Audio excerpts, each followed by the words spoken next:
İmzaladığımız protokol, yükseköğretim kurumlarımız ile Türk Standartları Enstitüsü arasındaki işbirliğini çok boyutlu bir yapıya kavuşturacak şekilde hazırlanmıştır. Standartizasyon kültürünün yaygınlaştırılmasından ortak komitelerin oluşturulmasına, çalıştayların ve eğitim programlarının geliştirilmesinden laboratuvar altyapılarının karşılıklı olarak kullanımına, Ar-Ge projelerinde işbirliğinden öğrencilere staj ve uygulamalı eğitim imkanı sağlanmasına kadar pek çok alanı kapsayan bir protokol imzalanacaktır inşallah.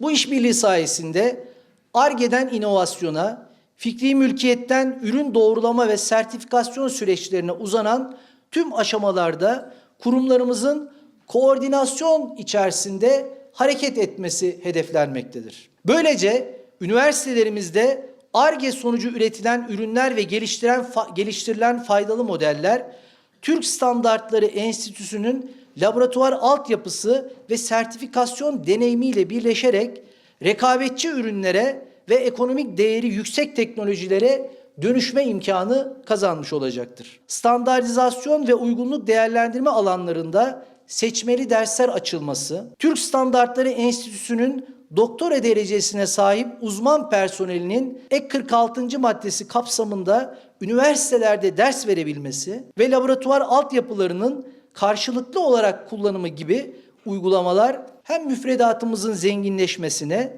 hem de araştırma kapasitemizin artmasına önemli katkılar sağlayacak. Yükseköğretim Kurulu olarak son dönemde üzerinde durduğumuz konulardan birisi de uygulamalı eğitim modelinin üniversitelerimizde yaygınlaştırılmasıdır. Ülkemizin mevcut ihtiyaçlarına yeterince cevap vermeyen ve fonksiyonunu büyük oranda yitirmiş olan 20 gün gibi kısa staj uygulaması yerine programlarımızın niteliğine göre ön lisansta 3+1 veya 2+2, lisansta ise 7+1 veya 6+2 gibi modelleri değerlendiriyoruz. Türk Standartları Enstitüsü tesislerinde öğrencilerimizin staj yapabilecek olması, gençlerimizin uygunluk değerlendirme süreçlerini yerinde gözlemlemelerini, gerçek laboratuvar ortamlarını deneyimlemelerini ve mesleki becerilerini erken dönemde geliştirmelerini sağlayacaktır. Öğrencilerimiz mezuniyet sonrasında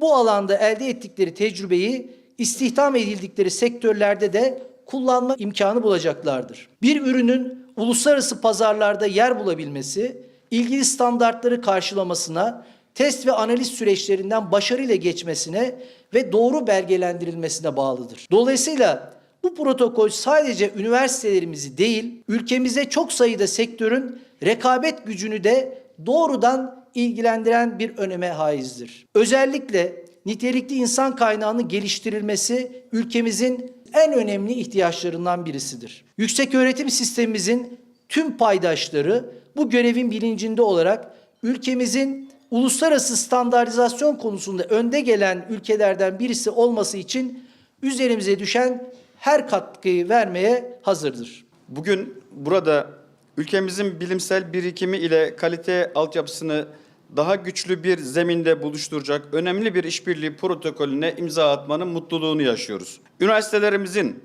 akademik kapasitesi ile TSE'nin kurumsal tecrübesini aynı hedef doğrultusunda inşallah buluşturuyoruz. Üniversiteler ile standartizasyon kuruluşları arasındaki yakın işbirliği, ülkelerin küresel standartların oluşumunda söz sahibi olmasını sağlamaktadır. Standartizasyon ve uygunluk değerlendirme. Günümüzde kalkınma yalnızca bilimsel standart komitelerine katılımı değil, kullanımı sağlanacak.